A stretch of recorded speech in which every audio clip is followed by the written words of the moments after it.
నమస్కారం అండి. నేను ఒక ఆటో కార్మికుడిని. యానం బైపాస్ శంకరపాలెం శ్రీ సిద్ధ వినాయక ఆటో యూనియన్ నుంచి మాట్లాడుతున్నానండి. ఒక ఆటో డ్రైవర్ని.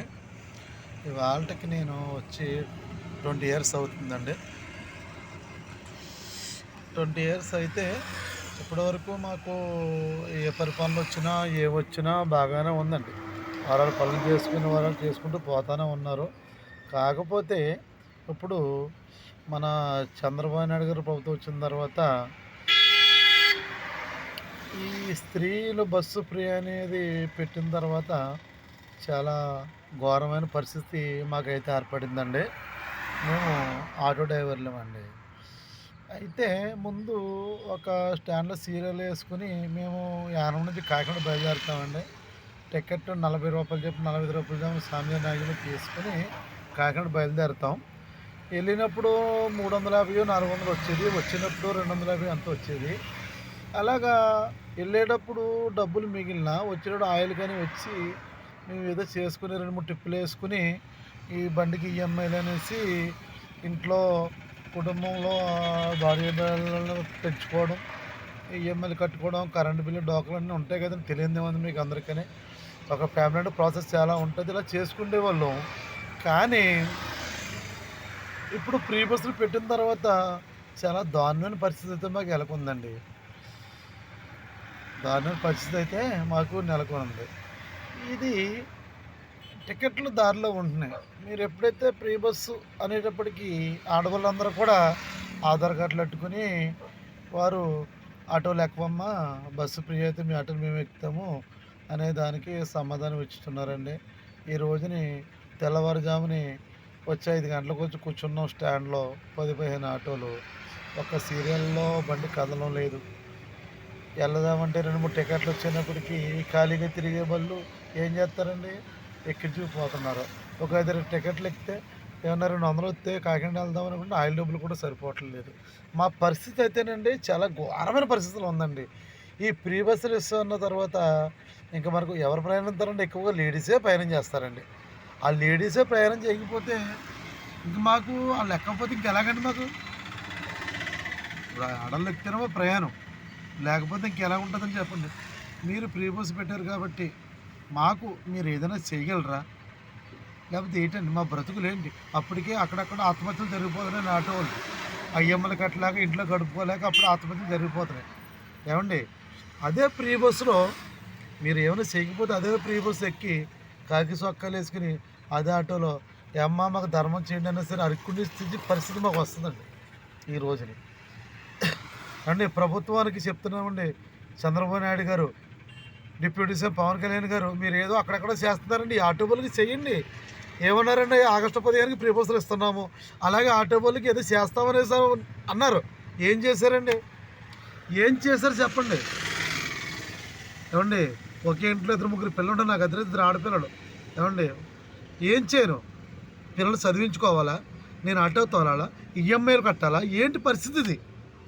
ఒక కార్మికుడిని, ఆటో కార్మికుడిని. నాకు ఇవి నేను నా ఎడ్యుకేషన్ ఈజ్ డిగ్రీ ఎంపీసీ. మా ఎడ్యుకేషన్ డిగ్రీ ఎంపీసీ చేశా ఈఎస్ఎం కాలేజీలో. ఏం చేస్తామండి? ఆటో తోలుకుంటున్నాను. ఏ జాబు రాలే. ఆటో వాడు పేడకళ్ళు తీసుకునేవాడు కాదండి. ప్రతి ఆటోవాడు కూడా 10థ్లో డిగ్రీలు ఇంటర్మీడియట్లు అన్నీ చేసి కూర్చున్న వాళ్ళే ప్రతి ఒక్కడు కూడా.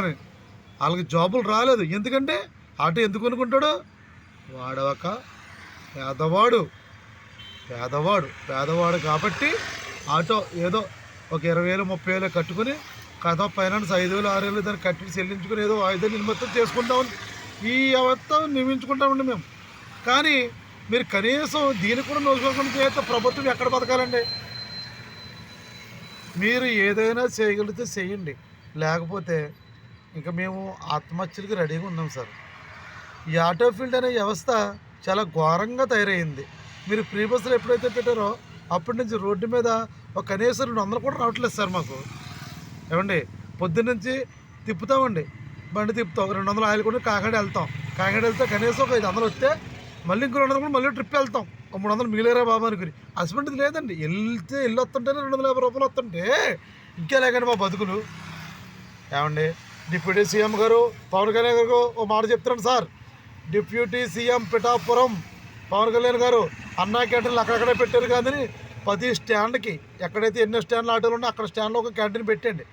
మా భార్య పిల్లలందరూ కూడా వచ్చి 2 పూట్ల భోజనం చేసేలాగా కొద్దిగా ఆశ్రమించండి ప్రభుత్వాన్ని నేను కోరుకుంటాను సార్. ఇంక లేదండి మాకు ఇంకా కనీసం బియ్యం గింజలు కొనుక్కునే పరిస్థితి కూడా లేదండి. మాకు కోల్పోయామండి. ఇప్పుడు బ్యాంక్ నుంచి బళ్ళు తీసుకున్నాం, నెలకు 5,600 కట్టాలి. ఇప్పుడు ఆయన 5 అయిపోయింది, రా అమ్మ కట్టంటే బండి అట్టిపోతానంటాడు. ఏం చేయమండి? రోడ్డు మీద చూస్తే వ్యాపారం లేదు, బయటికి వెళ్ళి పని చేద్దామంటే పని లేవు. గవర్నమెంట్కి న్యాయమా? ఏమండి? ముందు జగన్ గారి పరిపాలనలో ఆయన ఇలాగే చెప్పాడు, అవి పెడతాను కాకపోయినా బండికి ఆటోకి నెలకు 10,000 వేసాడు. ఆయన ఏదో రంగంగా చేసుకునే వాళ్ళం, నెలకు 10,000 వేసేవాడు, అమ్మవాడు అవన్నీ చేసి అన్నీ కూడా బాగానే చేశాడని జగన్ గారు. మీకు కావాలని ఆటో డ్రైవర్లందరూ కూడా మిమ్మల్ని గెలిపించని చూడండి. ఇదిగోండి మా చెప్పు, ఇదిగోండి. మిమ్మల్ని గెలిపించాం కదండి నారా చంద్రబాబు నాయుడు గారు. ఇదిగోండి మా చెప్పు. ఇదిగో చెప్పి మీరు దాడమే కొట్టుకోవాలండి. ఎందుకంటే మీరు చేసే పనులకండి 6 లక్షల ఆటో యూనియన్ ఉందండి. 6 లక్షల కుటుంబాలు కోల్పోతున్నాయి. 10,000 మంది కోసం చూసుకుంటే లక్షల మంది ఆటో వాళ్ళు నాశనం అయిపోతున్నారండి రోజున. ఒక్కో కుటుంబంలో ఆటో కూడా అక్కడే కాదండి, ఆడ భార్య ఉంది, ఆడ కజిన్స్ ఉంటారు, ఆడ పిల్లలు ఉంటారు, ఓటు ఎక్కున్న వాళ్ళు ఉంటారు, వాళ్ళ అమ్మ నాన్న ఉంటారు. ఎన్ని ఓట్లు కోల్పోతున్నారో చూసుకోండి. ప్రభుత్వానికి హెచ్చరిక. ఒక ఆర్టీఎన్ సంస్థ ఏమైనా తిరగబడిందంటే మామూలుగా ఉండదు సార్. ప్రస్తుతానికి మీరు ఫ్రీ బస్సులు పెట్టి ఆడవాళ్ళని ఒక రకమైన రీతిలో తీసుకొచ్చి వాళ్ళకి మంచి చేశారు అనుకుంటున్నారేమో. ఆటో కూడా కొడుమే కొట్టారు పక్క. ఆటో కూడా కొడుమే కొట్టడం కాదండి, ఇడు రేపు పొద్దున్న ఎవరికి ఏం జరిగినా ప్రభుత్వం సామాన్ చెప్పాలి. ఈఎంఐలు కట్టలేక, ఇంట్లో పోయించలేక, పిల్లలు కాలేజీ ఫీజు కట్టలేక, స్కూల్ ఫీజులు కట్టలేక, వాళ్ళు పుట్టు తిన్న కూడెట్లాక చచ్చిపోయే ఆత్మహత్య చేసుకునే పరిస్థితులు చాలా నెలకొంటాయండి. అండి నారా చంద్రబాబు నాయుడు గారు జస్ట్ ఈస్ట్ గోదావరి నుంచి అండి, కాకినాడ జిల్లా యానం బైపాస్ శంకరపాలెం నుంచి మాట్లాడుతున్నానండి. 20 సంవత్సరాల నుంచి మేము అదే ఆటో వ్యాపారం చేసుకుంటాం సార్. ఇదే ఆటో వ్యాపారంలో మేము సంపాదించకపోయినా మా పిల్లల్ని, మా వాళ్ళందరినీ ఏదో రకంగా ఆ పిల్లల్ని చదివించుకుంటాం, ఏదో పోషకాహారం చేసుకుని బతుకుతున్నాం సార్. కానీ మీరు ఫ్రీ బస్సులు పెట్టి ఒక ఆటో కార్మికుడు కడుపుమే కొట్టారు సార్. ఏమని ముందు ఆటో చెప్పేది ఇది. మన అందరం కూడా తిరుగుబాటు చేసి ఆ యొక్క కార్యాలయం ముందు కూర్చుంటే కానీ మనకి ఎటువంటి సొల్యూషన్ రాదు. ఆ రోజున ఏమన్నారు, ఆడవారికి ఫ్రీ బస్సులు పెడుతున్నాం, ఫ్రీ బస్సులు పెట్టిన తర్వాత ఆటో వాళ్ళని మేమేం వదిలేయము, మీకు కూడా ఏదో చేస్తాం అన్నారు. ఇవాళకప్పుడు 6 రోజులైంది సార్. 6 రోజులైంది. మీరు ఫ్రీ బస్సులు పెట్టిన 6 రోజులకేమో బతుకులు ఇలా తిరగబడిపోతే ఇంకా ఎన్ని రోజులు గడాలి సార్? సావాలా బతకాలా?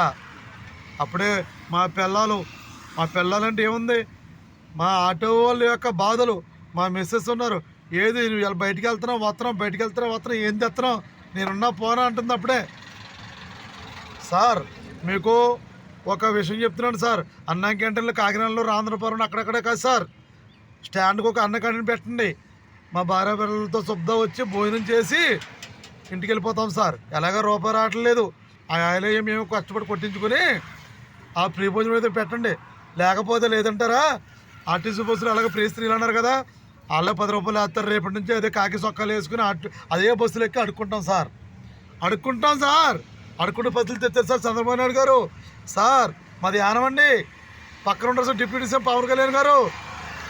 ఏమండి మీరు ఆడపడుతులు చీరలు ఇచ్చాము లేకపోతే వాళ్ళకి ఇచ్చి కాదు సార్, ఆటోలు బతుకులు చూసుకోండి సార్.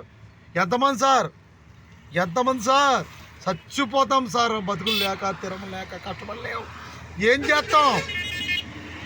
ఏదో చేయండి సార్. ప్రభుత్వానికి విజ్ఞప్తి, గవర్నమెంట్ చంద్రబాబు నాయుడికి, పవన్ కళ్యాణ్ డిప్యూటీ సీఎం పవన్ కళ్యాణ్ గారికి 15 సార్లు వందనాలు తెలుపుకుంటున్నాం సార్. మా బతుకులు ఆలోచించండి సార్, మాకు ఏదో చేయండి sir, please sir. Okay sir.